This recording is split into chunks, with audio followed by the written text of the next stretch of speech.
Rarely has the world had such a front row seat for a concerted attack by a major air force on an urban area as it did during last summer's Gaza war. But Israel is far from the only country to have killed civilians during war. The list is long, from Dresden to Japan and from Grozny to Algeria. But the high civilian death toll is raising flags in some of these conflicts.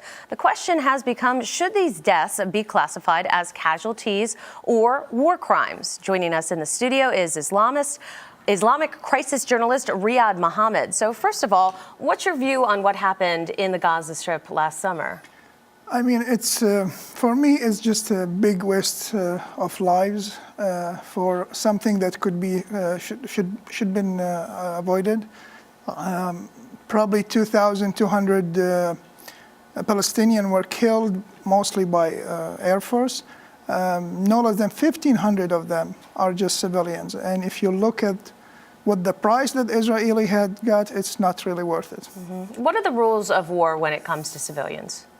I mean, there is the Geneva Convention that determined that you're not supposed to target civilians. You're not supposed to target indiscriminately any place that has a lot of civilians or any civilians.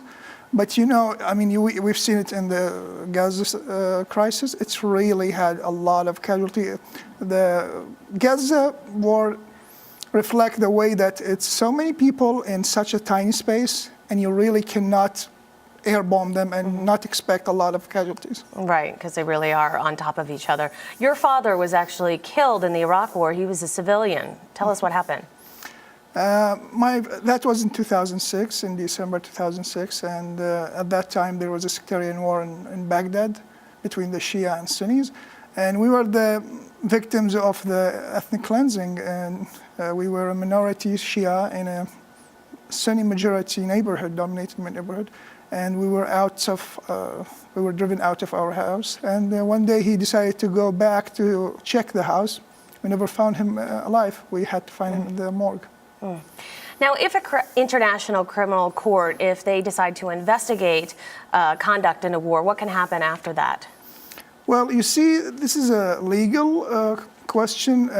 It depends on each country, which country is a signatory. And for example, the United States had signed the agreement but did not ratify it. And the last thing that the last update on this issue, that they will not ratify it. So you cannot prosecute any American.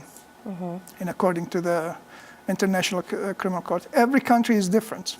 What do you think is going to happen in terms of the situation in Gaza? What do you think will happen next? You mean in terms of the civilians? Yeah, and the investigation, yeah. I don't think it's going to get anywhere because Israel, just like the United States, had signed the agreement but did not ratify it, and it will not ratify it. Okay. So at what point can the United Nations get involved in a conflict? This is a political issue. It really depends on the superpowers dominating the Security Council. You see some conflicts are the United Nations interfere immediately, like the invasion of Kuwait by the Iraqi forces. But you see there are other conflicts that the United Nations hardly moved, like the Iraqi-Iranian war, because the world wanted the two countries to keep killing each other. So they did not really react. It took 8 years to stop the war.